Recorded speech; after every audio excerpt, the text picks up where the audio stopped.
지난주에 특별히 어제 한국에서는 통일을 희망하는 이 남북 경협의 상징이었던 개성공단이 이제 폐쇄가 되고 또 남측 그 기업인들 또 근로자들이 철수한다는 소식을 들었습니다. 완벽하게 제대로 철수됐는지는 아직 제가 뉴스를 못 봤는데 참 험한 길이고 멀고 먼 길입니다. 뭔가 큰 일을 위해서 한번 한다는 것은 여러 가지 어려움이 있다는 거 우리가 꼭 알아야 될 가치고 우리 조국을 위해서 끝까지 우리 함께 기도해 주셔야 되겠습니다. 예수님께서도 참 어려운 사명을 가지고 이 땅에 내려오셨습니다. 그래서 이 땅에 오셔서 4가지 큰 사건을 이루셨습니다. 예수님께서 하늘 보좌를 버리시고 하나님께서 인간의 육체를 입으시고 이 땅에 내려오신 것, 이거는 전무후무한 일입니다. 참 엄청난 일들이 예수님을 통해서 이루어졌고요. 그 존귀하신 하나님 창조주가 이 땅에 오셔서 가진 수모와 수치를 겪으십니다. 참 치욕을 다 겪으셔요. 그리고 십자가에 매달려 돌아가십니다. 그리고 그 순간까지도 사람들은 조롱합니다. 하나님이라면서, 내게 능력이 있다면서, 너는 그럴 수 있는 힘 남에게는 하지 않았느냐, 이런 말을 들으시면서 하나님이 그에게 부여하신 죽음의 위대한 사명을 감당하십니다. 그러나 죽음의 권세를 이기시고 3일 만에 무덤에서 부활하십니다. 부활하시고 흩어져 있는 제자들, 실망한 사람들, 배반한 사람들 다 찾아다니면서 회복시키시고 그들을 권면하시고 그들에게 용기 주시고 다시 모으신 다음에 하나님 나라로 이렇게 올라가시는 승천의 장면들을 보여주셨습니다. 마치 이 사다리를 연상시킵니다. 밑바닥은 땅에 있고 이 위에는 하늘을, 꼭대기는 하늘을 닿아 있는 이 사닥다리의 4 발판을 우리가 보는 듯합니다. 그러나 한 가지가 남아 있습니다. 그게 바로 뭐냐면 5번째 고리입니다. 우리 주님이 영광스러운 모습으로 우리에게 다시 오시는 순간입니다. 이것을 기다리며 우리는 현재 신앙생활하고 있습니다. 재림의 약속을 성경은 하고 있습니다. 우리는 이 4가지 큰 사건을 넘어서 우리 앞을 내다보면서 우리 주님 최고의 역사의 사실, 다시 오실 것을 한번 볼 수 있는 귀한 눈, 믿음, 또 마음의 은혜가 오늘 가득 채워졌으면 좋겠습니다. 왜냐하면 주님께서 하늘로 올리우신 것을 사람들이 본 그대로 머지않아 오실 것이기 때문입니다. 오늘 아침 여러분 상상력을 가지고 부활하신 주님이 어떤 일을 했는지 한번 이렇게 생각해 보세요. 11제자를 다 찾아가십니다. 그리고 많은 사람들에게 살아나셨다는 것을 보이십니다. 그리고 기도하셨고 늘 가까이 하셨던 감람산 자락을 제자들과 함께 올라가면서 친교하는 모습을 우리는 생각할 수가 있습니다. 바로 그 산에서 예수님이 승천하시기 때문입니다.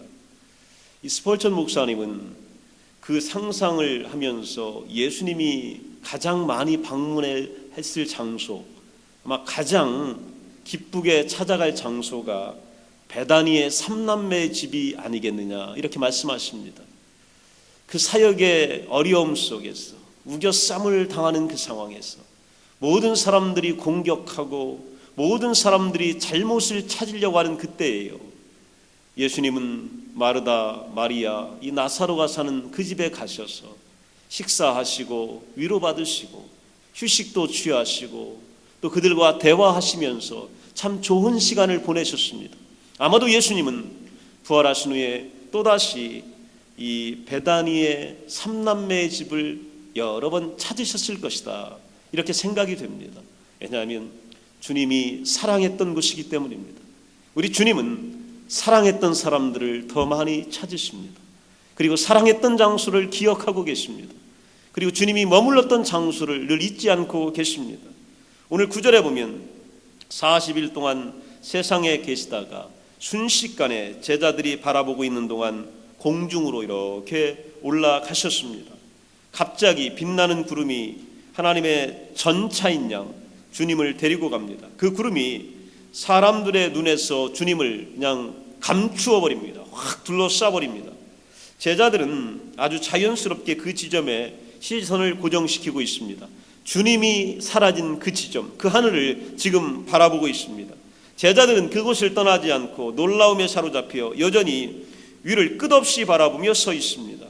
근데 10절에 뭐라고 되어 있냐면 자세히 하늘을 쳐다보고 있었다, 이렇게 되어 있습니다. 영어 성경을 보면 They were looking intently up into the sky. 아주 자세히 응시하고 있다는 얘기입니다. 그리고 They still continued looking up steadfastly to heaven. 지속적으로 놓치지 않고 하늘을 쳐다보고 있었다는 얘기입니다. 왜 그랬을까요? 두 가지를 기대했기 때문입니다. 한 가지는 쳐다보고 기대하는 동안 사라졌던 예수님이 다시 나타나지 않을까라고 하는 기대 때문에 하늘을 응시했던 거고요. 두 번째는 혹시 눈이 변해서 하늘 안을 들여다보고 저기서 무슨 일이 발생하는지를 내가 보지 않을까, 마치 변화산에서 그랬던 것처럼 특별한 일들이 보여지지 않을까라고 하는 기대 때문에 하늘을 뚫어보고 응시하고 있었습니다. 예수님은 제자들이 이렇게 하기를 원하셨을까요? 이것일까요? 제자들이 움직이지 않은 채 그 자리에 오래 있는 것, 이게 주님이 원하셨을까요? 그것이 오늘 성경은 아닙니다. 제자들은 그 자리에서 충분히 오래 머물러 있습니다. 바로 그 순간 빛나는 두 천사가 제자들 앞에 나타납니다. 이전에 무덤에서 여인들에게 나타나셔서 누가복음 24장 5절에 어찌하여 살아있는 자를 죽은 자 가운데서 찾느냐, 여기 계시지 않고 살아나셨느니라, 이렇게 얘기했던 천사들이 오늘 제자들에게 나타나서 말하고 있습니다. 제자들이 보고 놀라지 않도록 이번에는 사람의 모습으로 이렇게 나타납니다. 또 밝고 기쁘게 말하려고 하는 것처럼 흰 옷을 입고 나타납니다. 그 차림이 부담스럽지 않고 또 가까이 할 수 있도록 나타납니다. 그리고 천상의 방식으로 그들 곁에 서서 따뜻하게 말을 건네고 있는 장면을 보게 됩니다. 그 두 천사가 하늘을 쳐다보고 있는 제자들을 향하여 첫 번째로 한 일은 어떤 일이냐면 점잖게 꾸짖습니다. 11절에 보면 갈릴리 사람들아, 이렇게 부릅니다. 갈릴리 사람들아. 자기들이 제자들을 알고 있다는 뜻이에요. 너희들이 어디서 왔는지, 너희들이 누구인지를 우리는 알고 있다. 갈릴리 사람들아, 이렇게 부릅니다. 그리고 출생지를 생각나게 합니다. 지금 제자들이 우리는 갈릴리 출신이다, 우리는 갈릴리에 와서 예루살렘에 현재 있다라고 하는 이 출생지를 기억나게 합니다. 그리고 내가 지금 하늘을 쳐다보고 있지만 현재 땅 위에 있다는 생각을 제자들에게 갖게 합니다. 갈릴리 사람들아, 오늘 현재를 바라보게끔 이 두 천사가 이 제자들에게 깨우고 있는 겁니다. 그리고 나서 어찌하여 서서 하늘을 쳐다보느냐, 이렇게 애정을 가지고 관심을 나타내고 있습니다. 여기 모였던 이 어부들이 하고 있었던 일이 처음 볼 때는 매우 정당하고 옳은 것처럼 이렇게 보인다는 것에 주목해야 합니다. 우리도 아마 그랬을 거예요. 우리 예수님이 오셨다 하늘로 사라졌으면 거기만 쳐다보고 있을 겁니다. 주님이 거기서 내려오시든지 아니면 그 뒤에서 무슨 일이 발생하든지 우리도 동일하게 이렇게 했을 겁니다. 우리는 하늘을 보라는 명령을 그동안 많이 들었기 때문이에요. 시편 5편 3절에 보면 아침에 내가 주께 기도하고 바라리이다. 이게 내가 하늘을 쳐다봅니다, 이렇게 고백하는 겁니다. 시편 121편 1절에 보면 내가 산을 향하여 눈을 들리라, 나의 도움이 어디서 올꼬. 이게 바로 우리 인생입니다. 산을 향하여 하나님의 도우심을, 하늘을 바라보는 것, 그리고 오늘 여기서 하나님의 도우심이 올 것을 기대하고 있는 겁니다. 하늘을 쳐다보는 것은 옳은 일이고 예수님께서 그의 영광의 처소로 올라가실 때에 올려다보는 것도 맞는 일입니다. 그리스도는 바로 우리의 태양이고 왕이 되시고 통치자가 되시고 신하들이 보좌에 오르는 왕을 보는 것은 당연한 거지요. 왕이 지금 당신의 보좌로 당신의 나라로 올라가는 것을 우리가 지켜보는 것은 아주 당연한 일입니다.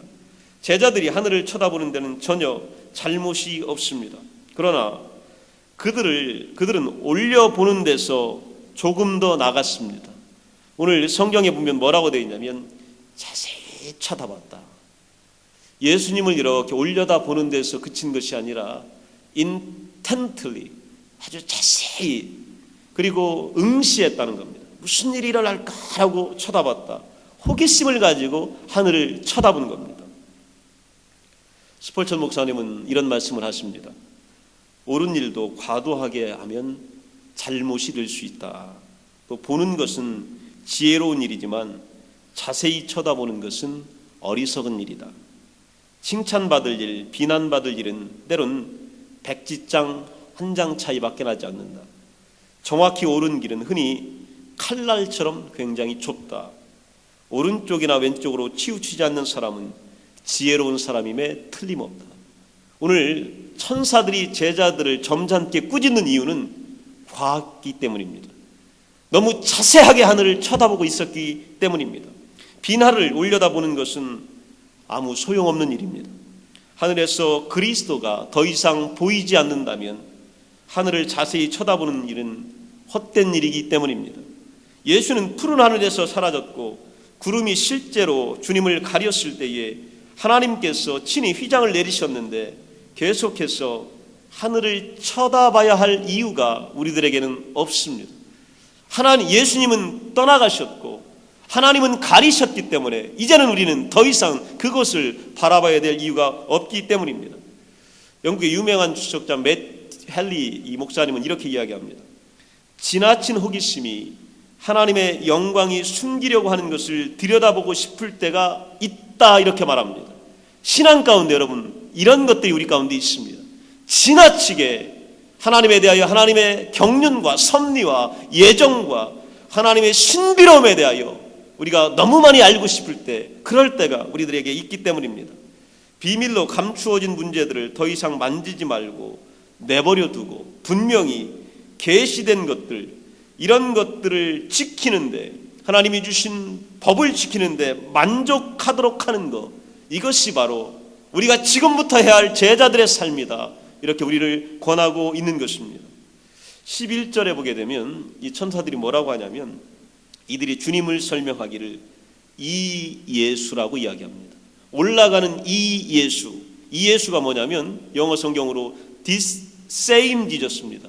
동일한 예수, 이 동일한 예수라고 이야기합니다. 이 말은 주님을 아는 존재들로부터 나왔다는데 여러분 특별한 점이 있습니다. 더욱더 그 말의 의미는 천사들은 공생애 내내 주님을 지켜보았고 예수는 과거와 동일한 분이셨고 지금도 동일한 분입니다. 어떤 분이냐면 이 예수님은요 이 땅에 계실 때에 병자를 고쳐주셨던 분입니다. 죄수들을 감옥에서 끌어내신 분입니다. 문둥병자를 만져서 낫게 하신 분입니다. 맹인의 눈을 뜨게 하신 분입니다. 또 배고픈 자에게 먹을 것을 나누어 주셨던 분이 예수님이십니다.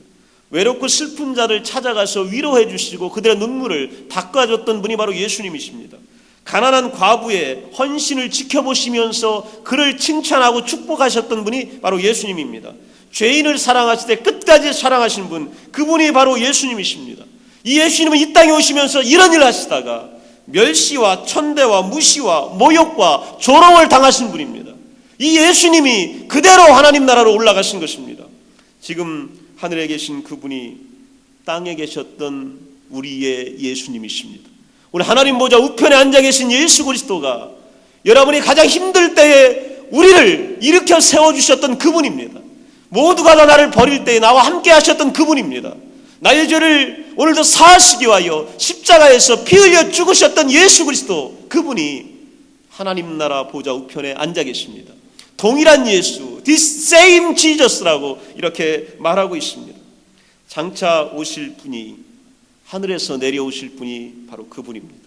우리가 만났던 분, 여러분이 기도했던 분, 여러분이 힘들 때 찾아오셨던 분, 여러분의 눈물과 함께 거기 서 계셨던 분, 여러분의 가장 추잡함을 알고 계셨지만 오늘 맑게 용서해 주셨던 그 예수가 우리에게 오시는 거예요. 함께 하셨던 예수, 올라가신 예수, 다시 오실 그 예수가 동일하단 말입니다. 그래서 우리는 좋은 겁니다. 다른 분이 아니라 우리가 믿었던 그분, 내가 의지했던 그분이 우리에게 다시 오시기 때문입니다. 11절에 보면 하늘로 올라가셨다는 것이고 다시 오실 것이다 이렇게 말하고 있습니다. 예수께서 사라지셨습니다. 가셨습니다. 그러나 예수님께서는 어디로 가셨냐면 저와 여러분이 오늘 힘겹게 싸우는 전투 상황을 잘 볼 수 있고 내려다볼 수 있는 꼭대기로 올라가신 것입니다. 어떤 일이 벌어지는지 어떻게 해야 되는지를 더 잘 보이는 곳에 오늘 올라가신 겁니다. 우리에게 도움을 보내주실 수 있는 보좌로 올라가신 겁니다. 하나님 보좌 우편으로 올라가신 겁니다. 그리고 기도하고 탄원하며 우리 때문에 하나님께 간구하시기 위하여 그곳으로 올라가신 겁니다. 그리고 그 예수께서 우리에게 다시 오실 것입니다. 우리가 허리띠를 띄어야 할 또 다른 이유는 주께서 이 귀한 영적인 싸움을 중지하지 않으시고 전쟁터를 버리고 떠나지 않으셨기 때문입니다. 이 땅은 주님이 떠난 그곳이 아닙니다. 버리신 땅이 아닙니다. 우리의 대장이 여전히 더 멋진 곳에서, 더 잘 보이는 곳에서 우리의 전투와 우리의 싸움을 주휘하고 계십니다. 그래서 우리는 더 좋은 겁니다. 그분이 인도하는 대로, 보여주는 대로 우리가 가면 되는 것입니다. 예수님께서는 떠나신 그대로 오시겠다 이렇게 말합니다. 떠난 그대로 너희에게 오겠다. 이게 얼마나 귀한 약속이에요. 그리스도께서는 영으로 올라가지 않고 우리가 볼 수 있는 몸으로 올라가셨습니다. 장차 우리의 눈으로 볼 수 있는 이 귀한 몸으로 우리에게 내려오십니다. 이것이 바로 위대한 만남입니다. 이 예수는 그대로 오리라. 예수께서는 올라가실 때 아무 반대도 받지 않고 올라가셨습니다. 내려오실 때에도 아무도 주님께 맞서지 못할 것입니다. 그의 적들은 다 망할 것이기 때문입니다. 이 땅에 계실 때 지상에 사역하는 동안 수많은 반대자들과 방해를 받았습니다. 바리새인들, 서기관들, 유대인들이 예수님을 집요하게 방해했고 집요하게 반대했습니다. 그런데 올라갈 때 어느 누가 예수님을 반대한 적이 있던가요? 감히 누가 올라가시는 예수님을 끌어내린 적이 있습니다. 내려오실 주님을 반대할 세력은 이 땅에 없습니다. 이 땅을 통치하시기 위하여, 이 땅의 모든 세력들을 멸하시기 위하여 우리 가운데 내려오시겠다고 말씀하고 계십니다. 흰옷 입은 사람들이 말한 의미는 곧 주의 오심을 맞이할 준비를 하라는 것입니다. 영광 중에 오셔서 심판하시고 판단하시고 우리 청지기 직에 대하여 셈하실 것을 요구하고 계시기 때문입니다. 곧 오셔서 오늘 이 자리에서 우리가 무엇을 하고 있는지를 평가하시겠다는 말씀입니다. 떠나기 전에 예수께서 하셨던 일 하는 거, 여러분 이것이 우리가 잘하는 일입니다. 예수님이 어떤 일 하셨는지 그대로 따라하면 우리 잘하는 일이고요. 또 오늘 오신다면 오늘 하는 일을 주님께 보여줘야 합니다. 곧 오신다, 오늘 오신다는 거예요. 여러분 오늘 우리가 무엇 하는지가 중요합니다. 오늘 여러분 내가 무슨 생각하느냐가 중요해요. 오늘 어떤 예배를 드리느냐가 중요해요. 어떤 자리에 있느냐가 중요합니다. 어떤 마음으로 주님을 사모하느냐, 이게 중요한 겁니다. 어제 했던 일, 과거 했던 일, 여러분 이것이 오늘 안 되면 아무 소용이 없습니다. 오늘 오시고 곧 오실 주님 맞이할 준비는요, 오늘 지금 해야 하는 겁니다. 지금 일하다가 주님 만나요. 우리 교사들 지금 가르치다가 주님 만나요. 이 목사에게는 설교하다가 주일날 이 강단을 지키다가 이 주님이 오셔야 멋진 거예요. 우리 봉사자들은 열심히 봉사하는 현장에서 우리 주님이 오셔야 되는 거예요. 여러분 사람을 모아놓고 격려하고 축복하고 그들을 돌보는 그 와중에 주님이 오셔야 되잖아요. 그렇기 때문에 우리는요 오늘 주님 오실 준비를 해야 합니다. 어제 오시면 소용없어요. 여러분 내일 오실 줄 알고 오늘 딴 곳에 가 있으면 안 되는 겁니다. 오늘 기도해야 되고 오늘 헌신해야 되고 오늘 눈물 흘려야 되고 오늘 봉사하고 오늘 하나님 앞에 무언가를 쏟아부어야 이것이 우리가 재림의 주님을 잘 준비하게 되는 것입니다. 오늘 하는 일을 우리가 보여야 합니다. 지금 하고 계시는 것처럼 그 시간에 해야 할 일을 이행하고 있듯이 내가 그런 일을 하고 있는 것을 주께 보여주시는 것, 이게 축복인 줄로 믿습니다. 항상 하는 것, 더욱 더 잘하는 것, 예수께서 여러분에게 힘을 주어 하도록 하신 일을 열심히 하는 것, 이것이 축복인 줄로 믿습니다. 우리 그런 최고의 자리에서 예수님을 만나기를 원합니다. 우리 최고로 성령 충만할 때 만나기를 원합니다. 최고로 기대할 때 만나기를 원합니다. 최고로 하나님 앞에 헌신할 때 만나기를 원하고, 최고로 물질을 드릴 때 만나기를 원하고, 최고로 예배할 때 주님을 만나게 되기를 간절히 축원합니다. 우리 기도하겠습니다. 함께 기도하실 것은 우리 주님이